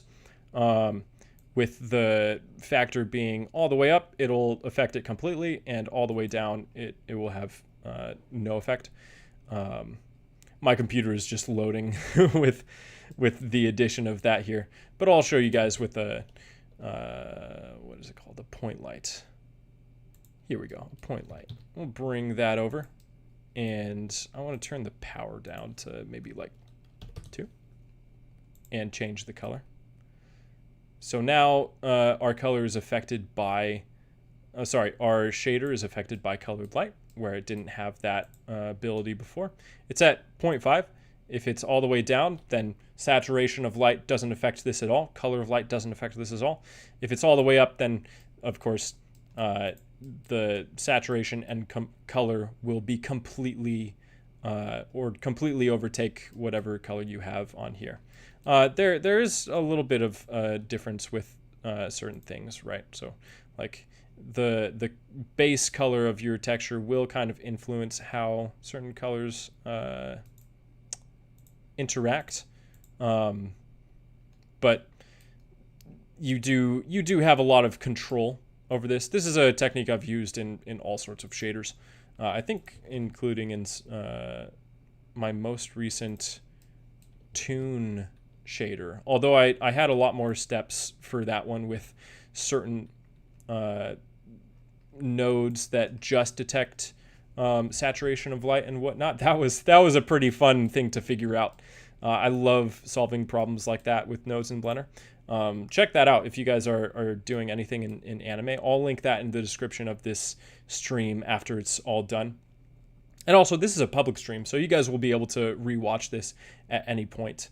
Go back and check things out, and I'll make a highlight video just going over the main stuff that we talk about. But the link will always be here for you guys to rewatch if you want.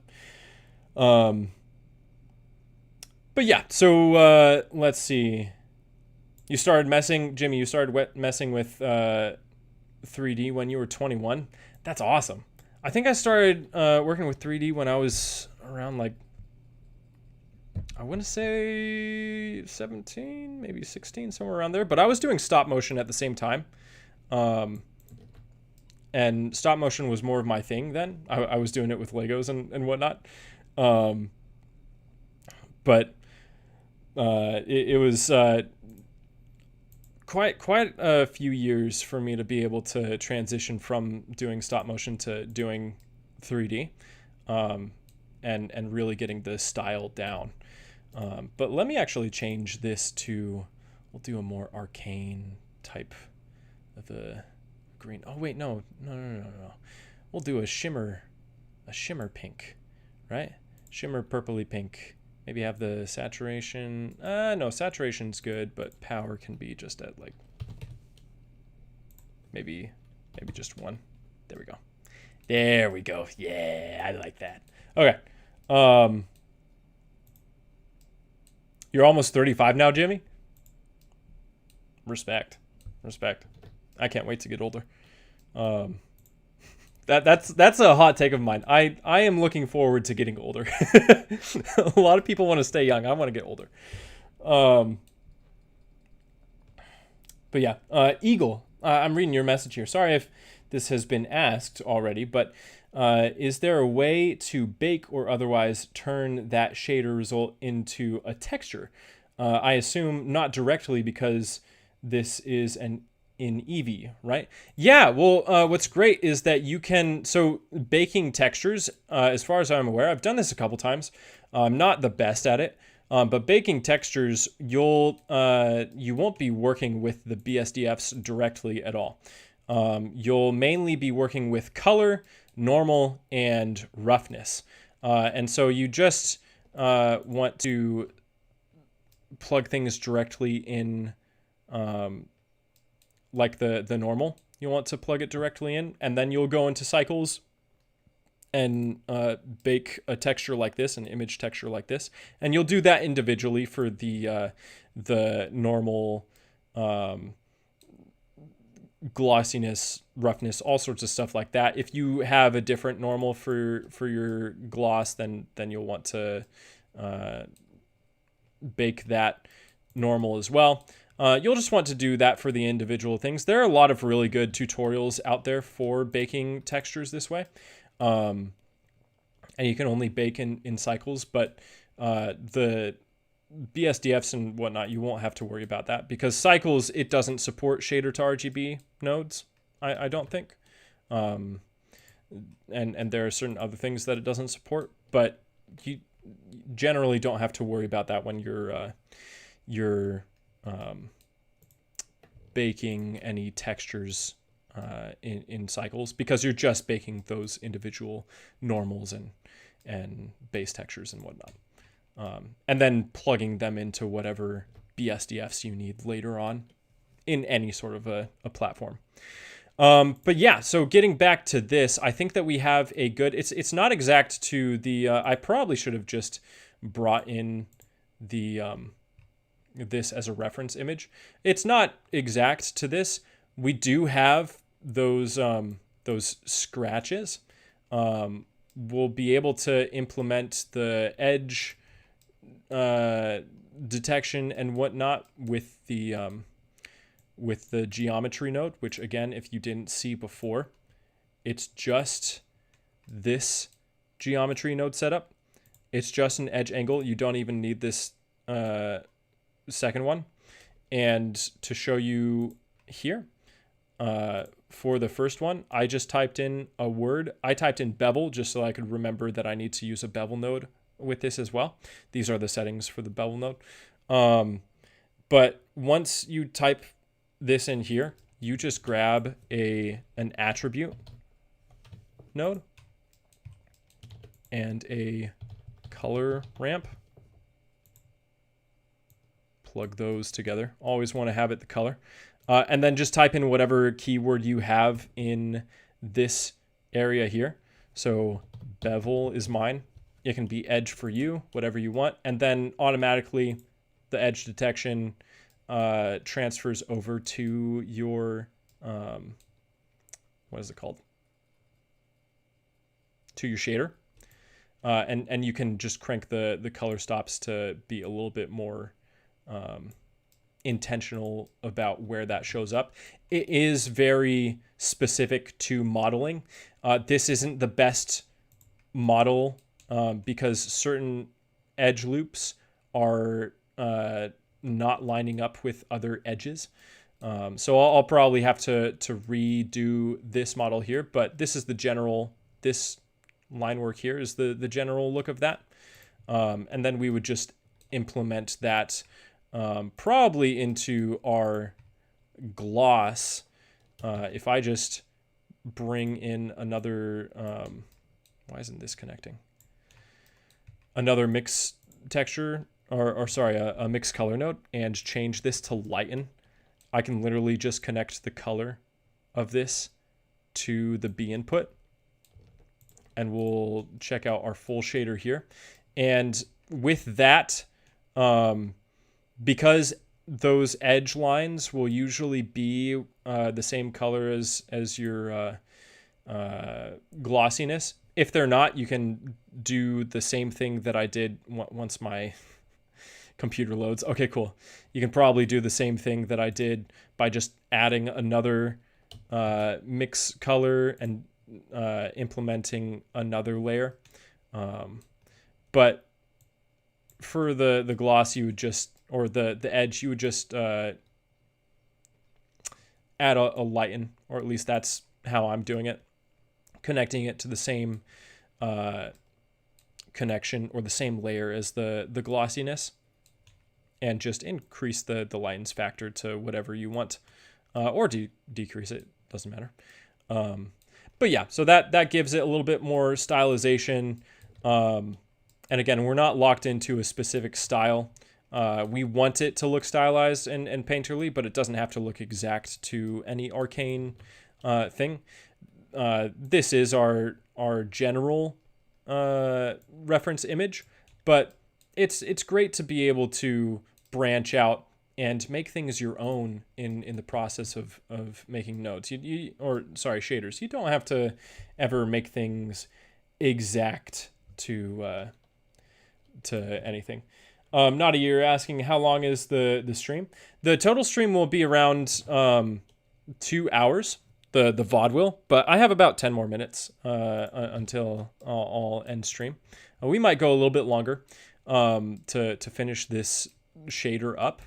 But that's the general timing of all of this.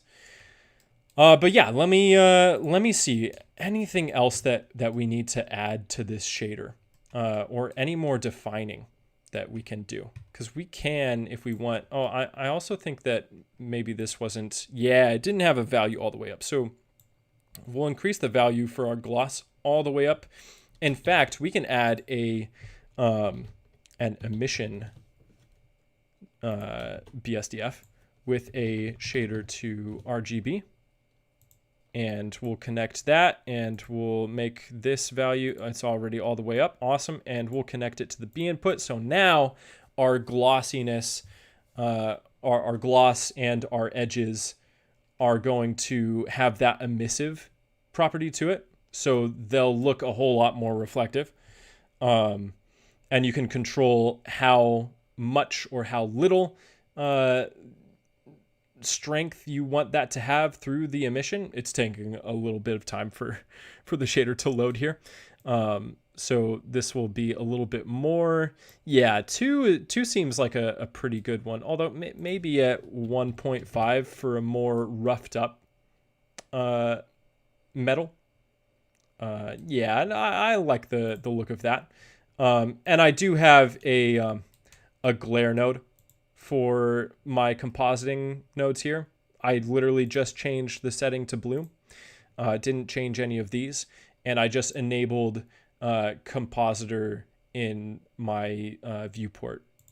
This is it disabled. Its default is on disabled, and then putting it on always allows you to see your compositing nodes in the viewport. Fun fact if you didn't know. I have another tutorial on that. You guys can check that out. I'll link that in the description as well. But let me see here. Wait, I was looking in Blender, and is Musgrave texture gone? I can't find it. Yes, it is.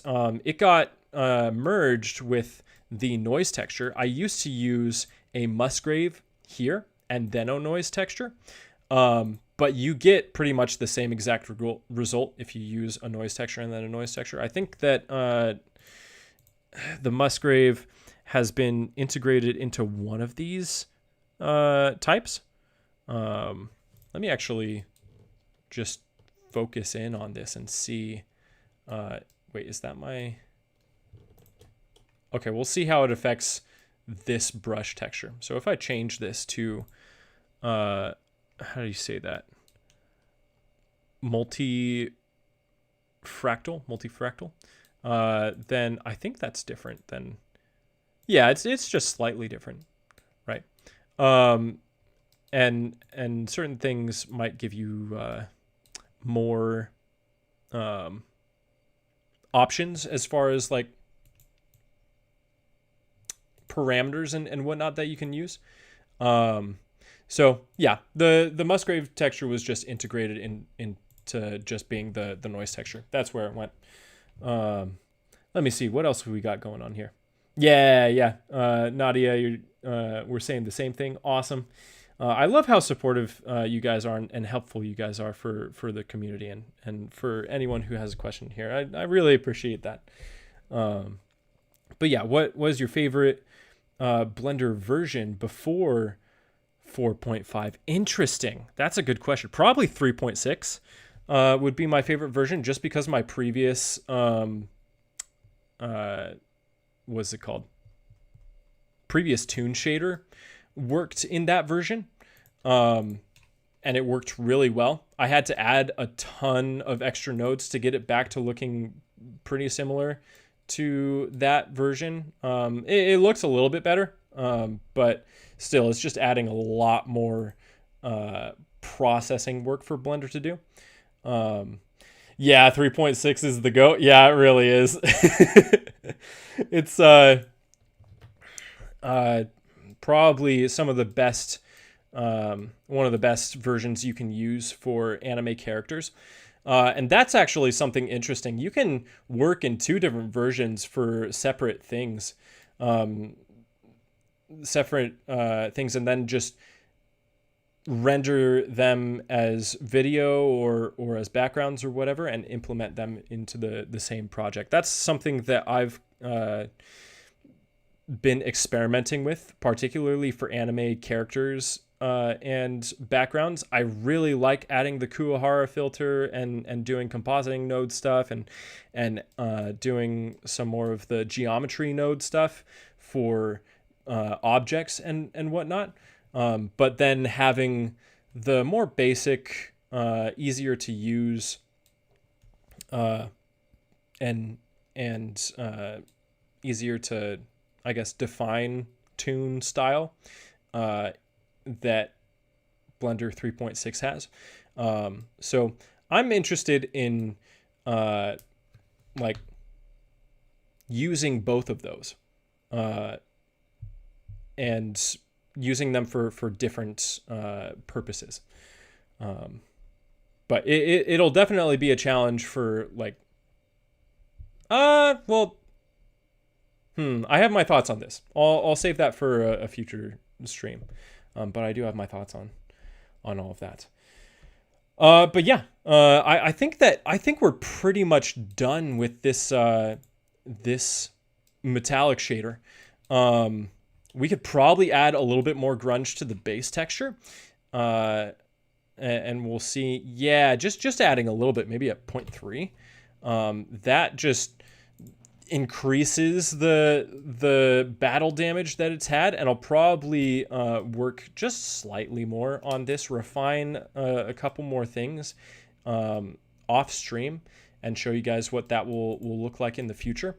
But I'll definitely be using the gold texture or shader, and the crystal shader, which I can show you guys. Oh, whoops. Wait, I can't. Oh, I'll open up a second project here. I'll show you guys real quick. I'll implement all of that into my Patreon asset file or asset pack. It looks like you guys are voting on Arcane, using Arcane a little bit more, or having the theme be Arcane more than anything else. So I'm really excited about that. But yeah, this crystal shader will be implemented as well. We'll change it back to a more Hextech type color. But yeah, do you guys have any more questions about the metal shaders or anything that we went over? Any specifics before I end stream here? We can go a little bit over, but I will have to go to the bathroom in a second here. Let me see. Jimmy said, oh wait, let me see. Vid Dragon. Hi, by the way.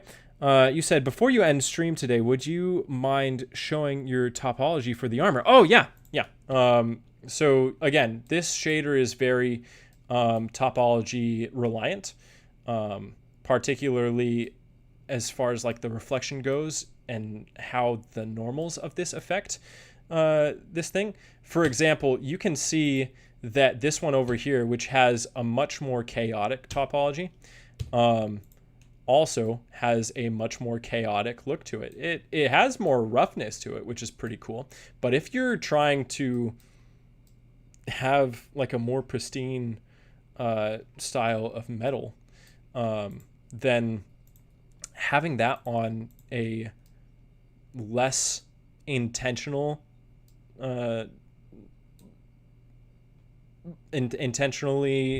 modeled or polymodeled mesh, it'll definitely look a lot more rough. It won't look quite as polished as something that was what is it called? Polymodel, I guess. Yeah, so it will be up to your preference, particularly with more rough shaders, because I actually kind of liked, I don't think I like it quite as much as this, but the rougher metal texture does look good, at least to a certain extent, with just chaotic poly mesh going on. But yeah, I hope that answered your question there. Let me see, what else do we got here? You'll get the most problem from trying to get compatible between 3 and 4. I assume you're talking about the Blender versions. Yeah. I have some workarounds for that. I'll share that in a future stream. But I do have some workarounds for that particularly for the Arcane style and anime styles will work really well for selling that look. But yeah, Jimmy, you said you have a question. Oh wait, sorry. I'm finding my place again in the chat here. Just ask. You said, have you tried messing around with anisotrope?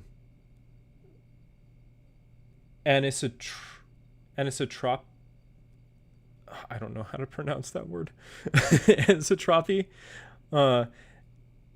Anisotropy, anisotropy on metal. I'm not quite sure what you mean. I'll have to look up that word. Is it a particular parameter on one of these textures? Or maybe it's in this here. I've used this before, but I don't really know what it does. So I'll have to figure out how that works a little bit more. Is it like roughness or something like that? I'm not sure.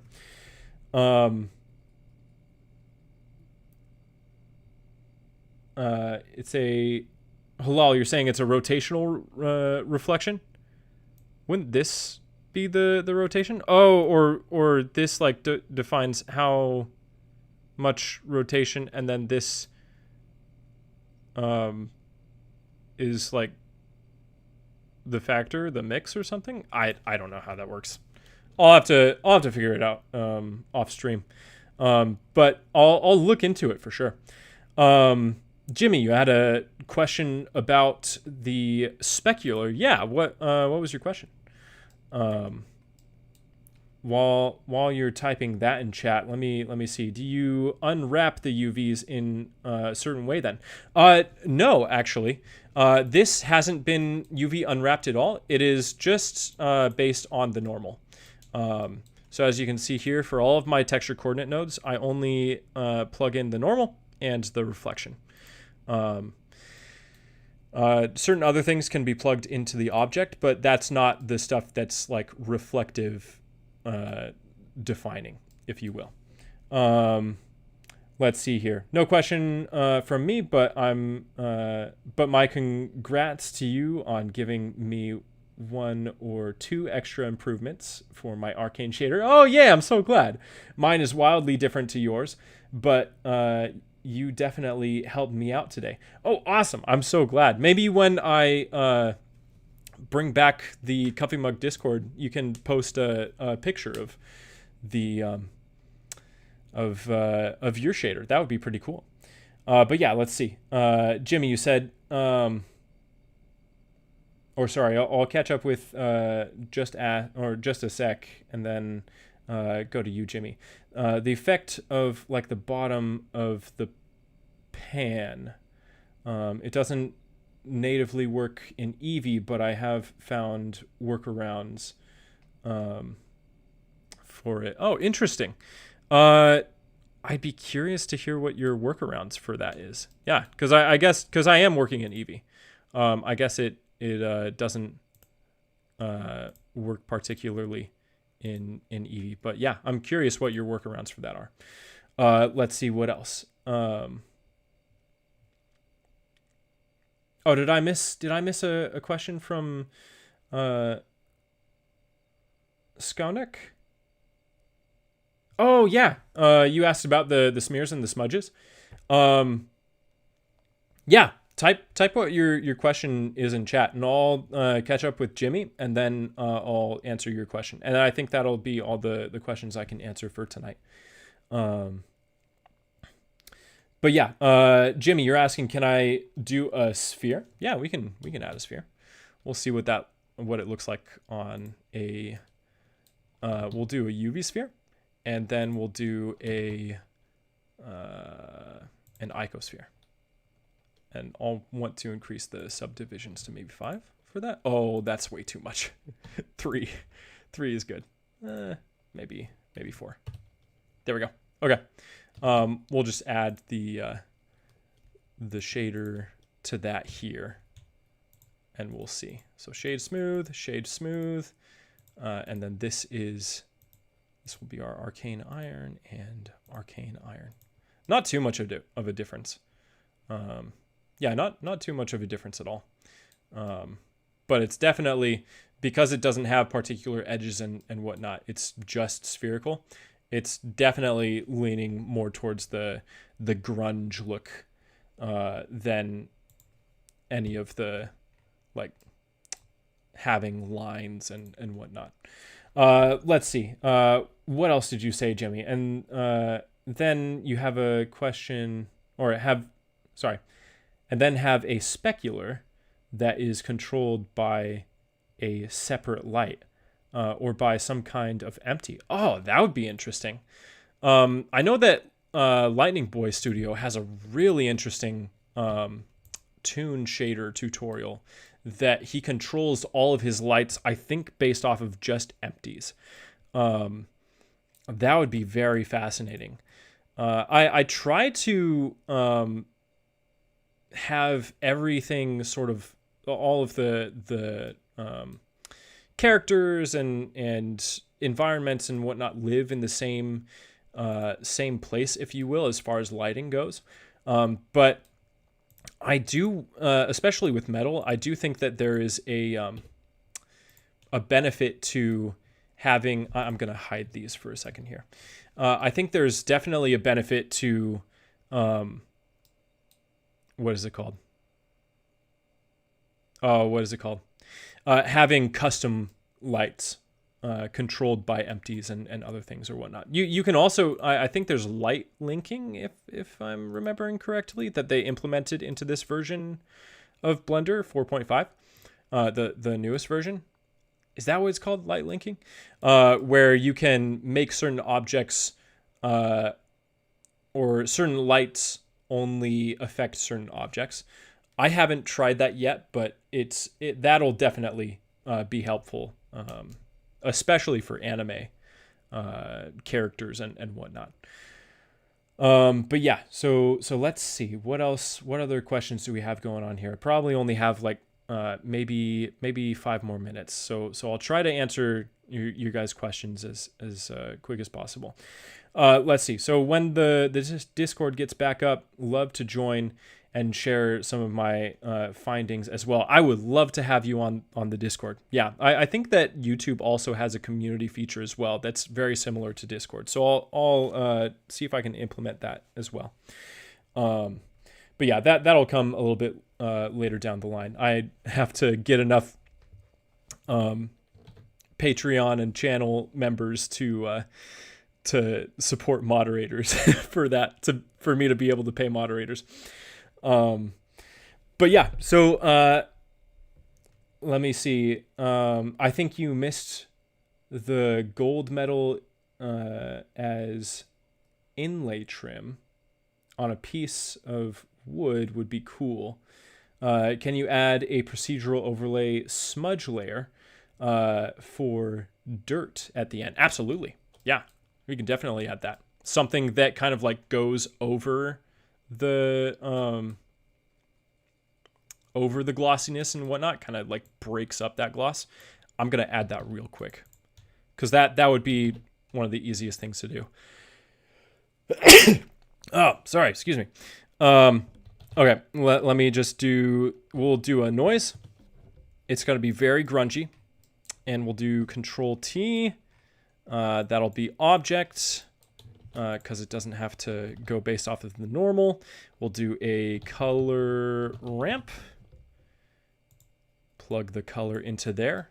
And then we'll add one more in between the multiply and our glossiness emission there. We'll add one more mix color and plug our noise color into the factor. Okay. And now we can change this color to more of like a mud tan tone. This will be dark, right? Maybe a little bit less saturated. We'll see what that looks like. My computer's loading right now.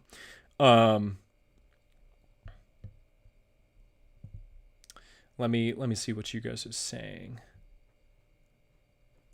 Oh, here's another interesting thing, is that adding too many nodes into the mix will make it so that your computer can't process the amount of connections. It used to be where you could have more node connections, but certain amounts of node connections now just don't allow for it. So I may have to simplify some of this in order to get the same result. Probably get rid of this and just connect our smoothness. We'll see what that does. So we're getting rid of all of these nodes because we don't need them. We don't even need, I don't think, all of this either.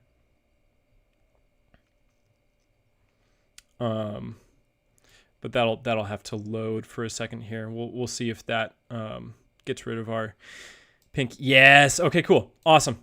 Yeah. So that fixed it. So we're now able to add our dirt. So I'll increase this to maybe like 40. We'll increase the detail to be all the way up, maybe to 3, and then I want to. We'll see. I probably don't even have to have the scale that big. So we'll put this at 0.5 and this at 0.7. Reduce the scale.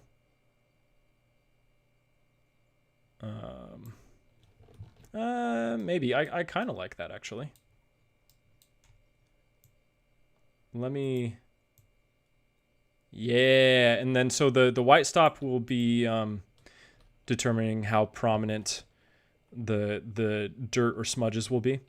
0.6 is probably good, and then the black stop will kind of just like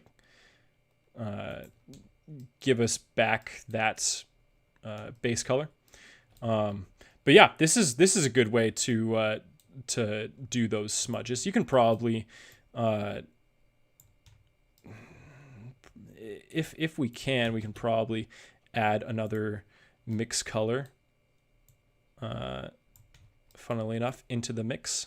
Can it connect, please? Can you connect? Thank you. And I'll do the factor again, but then I'll want the A color to be the darker color and the B color to be lighter. And we'll see if that works. But that's generally how you would do it. It does look a little rusty, yeah. And I've made an anime metal texture in the past where the rust accumulates around the edges, based on the geometry node edge detection. So it'll just be oh wait, oh hang on a second, I plugged it into the wrong thing. So this is going to go into the factor. I'm just realizing my mistake. This is going to go into the factor, and then this is going to go into the B input of the texture. There we go.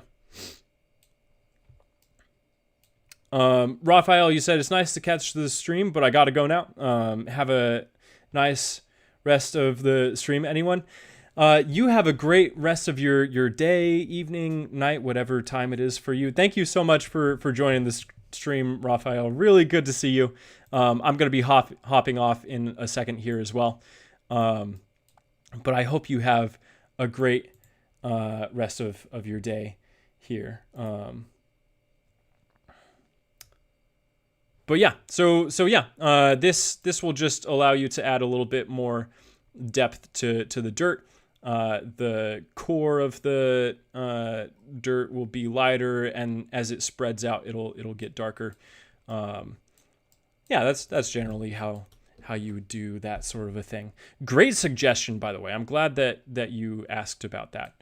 But yeah, I think that's where I'll end the stream. We're a little bit over time, but I've had such a great time with you all, answering your questions, getting to talk to you guys about your history with Blender and all of that. So cool to hear how much experience you guys have, your particular like favorite nodes and way of making shaders. This has been so much fun, guys. Thank you so much for joining. I hope you all have a great rest of your day, evening, night, whatever time it is for you. And I will see you all on Monday when I release the highlight version of this stream. So once again, thank you guys for joining. And I'll see you very soon. Have a comfy day. Bye, everyone.